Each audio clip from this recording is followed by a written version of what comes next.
Chapter 6. My people are hunters. We have never been the hunted, except in the tale of the monster, told to us by our ancestors. Only the monster slayer, Nayenezgani, is a greater hunter than the monster. My brother is Nayenezgani, yet those who think they know all keep him from the monster. They have never heard the story of the monster slayer. Death awaits those who do not learn. As it was most nights in the summer, the barracks had become an oven, heated by the blazing sun for 14 hours. The breeze wasn't strong enough to bring in the cooler air of twilight. The open windows were taunting, promising more than they could give. By morning, though, the barracks would be freezing, the chilly desert night air making the place so cold that many of the guys waited until it was cool enough for blankets before falling asleep. But no one was thinking of sleep yet. The mess had just finished serving dinner, and the evening hour was stretched ahead, the only free time many of the soldiers would have all day. Most of them used it to write letters, read, or play cards. Others lined up at the phones inside the mess, hoping to talk to wives or girlfriends or family. And a few looked for trouble, but didn't find it. The base camp was too far out for that. Corporal Nakai sat on his bunk, ignoring the heat, ignoring those who came and went around him. His thoughts were buried in the events of the morning. He went over every detail of Deetel's death, looking for anything that he could have done different. Maybe, when he caught the odd smell, he should have insisted that they both crawl inside the tank. Maybe he could have kept Deetel from acting aggressively, and it would have saved him. But saved him from what? Whatever had killed Deetel could seem invisible in plain sight. It seemed to fire from out of nowhere, and its weapons were highly advanced. The sound of gunfire echoed across the evening desert, bringing Nakai out of his thoughts. His grandfather's words rang through his mind. Evil does not just go away. It must be defeated. Nakai stood and headed towards the closest window. Private Croft, wearing only his pants and a t-shirt, leaned out another window, smoking and staring out at the desert. His hairy arms bulged with muscle, and his neck was thick like a football player's. He took a long drag off the cigarette, clearly savouring the taste and the fact that it was against the rules. Nakai lived in the army, under more rules than he could remember. Breaking some of the small ones always felt good to him too. But the no-smoking rule was one that he liked. He hated the stench of tobacco. It dulled the senses, made the subtle sense disappear. Right now, Nakai didn't want any sense to disappear. "You hear those shots?" Croft asked, as Nakai stopped at the window and looked off in the direction of the tank. In the fading light, there wasn't much to see. "Yeah," Nakai said. More shots cut through the night air, then abruptly ceased. The quiet that followed seemed profound. Nakai strained to hear something else, anything else. But all he heard was Croft inhaling, and a faint conversation behind him. The desert was silent. Nakai didn't much like the silence. It meant something had ended. Remembering what had happened that morning, he doubted the silence was a good one. He just hoped the Sarge had taken his advice and sent a dozen men out to investigate. If he had sent only 2 or 3, they were most certainly dead by now. Nakai stepped back from the window. The air stank of cigarette smoke. His irritation flared. If he had been with Croft this morning, neither of them would be alive now. "Croft!" Nakai snapped. "Get your head back in here and ditch that butt before the Sarge comes back."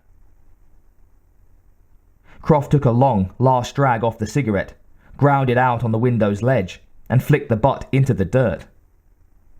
Nakai sat back down on his bunk, trying, without success, to keep the thoughts of this morning out of his mind.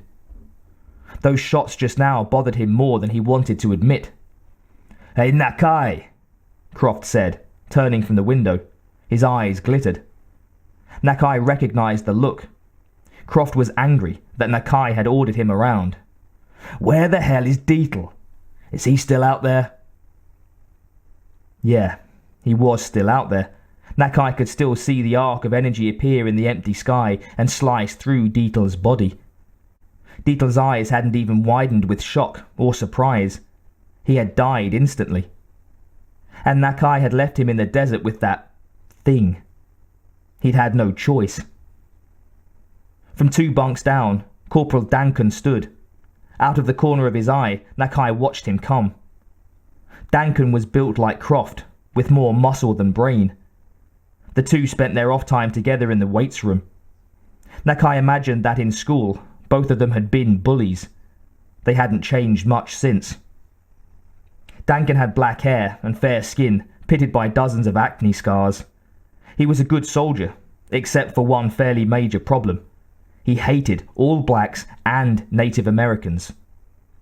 To him, anyone with dark skin was the enemy, tolerated only because of the rules. "Yeah? Where is Deetle?" Duncan stopped next to Nakai's bunk. Nakai ignored him. The Sarge had ordered him to say nothing about Deetle. Nakai planned to follow that order, more for Deetle's sake than the Sarge's. Croft pushed off the window ledge and stood.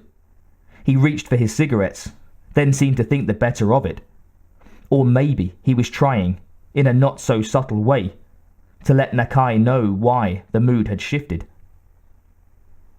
Croft came up beside Duncan. Now there were 2 muscle-bound idiots towering over Nakai. He suppressed a sigh. This was just what he didn't need. Not that it mattered. Even if he did say what had happened to Deetle, no one would believe him. And even if they did believe him, that wouldn't stop them from looming over him. He had criticized Croft, and Duncan wouldn't stand for that. Duncan used any excuse he could to turn on Nakai. "Ah," Duncan said, smiling at Nakai. "He's giving us his me strong silent Navajo act." Croft laughed, but Nakai kept his head down, staring at his pants. "He ain't said a word," Duncan said, "since we hauled in that funny-looking plane this afternoon." Croft left his thick arms fall to his side. "Maybe," he said, in a playful tone that implied he didn't believe a word he was about to say. "He's not supposed to talk. Maybe the Sarge told him everything was top secret." "You a secret agent man, Nakai? Think you're James Bond?" "Nah, he's Agent Smart." "Got a phone in your shoe, Nakai?" "In his heel," Croft said. Duncan crossed his arms. Now the 2 men were standing in the exact same position. "You know, Nakai was alone, and he showed up after we found that plane." "So?" Croft asked. "So, Deetle had nothing to do with the plane. So why can't he tell you where Deetle is?" Nakai kept his head bowed, but he watched the 2 men out of the corner of his eye. It was becoming very clear that they weren't going to go away without a little push. And if he was going to push, it might as well be with a clear message to leave him alone. "Maybe he doesn't want to tell about Deetle," Croft said. "Maybe he scalped him." Nakai moved like a snake striking its prey, quick, fast, and without warning. He came up off the bunk and planted his fist squarely on Croft's chin, aiming the blow straight through to a spot beyond Croft's thick head. Croft went down to the wood floor like a cement sack dropped from a truck. Nakai knew the blow hadn't broken anything, but the other man would be seeing stars for a time. Duncan's strong arms wrapped around Nakai, pinning him.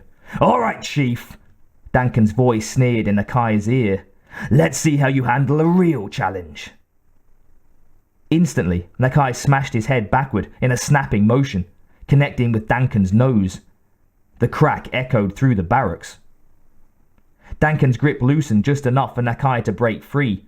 Then, with a quick reverse kick, Nakai buried his foot squarely into Duncan's stomach. The breath left the corporal in a rush. spraying blood from his broken nose. Nakai stood, glancing around to see if anyone else wanted a part of the action. All the men in the barracks had surrounded the trio. They watched Nakai as if he were the dangerous one. He met their gazes one by one, challenging them. Most of the men looked away. Croft moaned, and Nakai motioned for 2 privates to get him into his bunk. Duncan was another matter. He was bleeding from his smashed nose and having problems catching his breath. He'd be spending the night in the infirmary, and Nakai doubted that would improve his feelings towards people with dark skin. "What the hell is going on in here?" Sarge's voice boomed through the barracks. No one answered. The Sarge entered the room and walked to the circle of the men. They parted to let him through. He stopped beside Duncan and put his hands on his hips. "Looks like he took a nasty fall." No one spoke. The other men didn't move. Nakai stayed in the center of the circle and slowly, so that it wasn't noticeable, unclenched his fists. Sarge pointed to 2 privates. "Help the corporal to the infirmary. Nakai, you come with me right now." Nakai expected that. After all, he was the one still standing, and he had blood on his knuckles. His right fist throbbed from the force of his blow to Croft's face. When the Sarge turned his back, Nakai shook his fingers, trying to relax them. Nothing worked. He was going to have a sore hand for a day or 2. The Sarge marched out of the barracks. Nakai followed. The night was finally cool. The desert was silent. No more gunshots. No more anything. The light around the barracks was thin and artificial. Nakai could barely see the back of the Sarge's head. About 10 steps away from the barracks, the Sarge turned to face Nakai. "I don't suppose you want to tell me how that got started, do you?" "I would rather not," Nakai said. "As I figured," Sarge said, disgust in his voice. "Follow me." Nakai had no idea where they were headed, but he suspected the Sarge wasn't going to talk to him about the fight. He had a hunch the Sarge wanted to talk to him about Deetle, the strange craft, and the gunfire that had ended only moments before.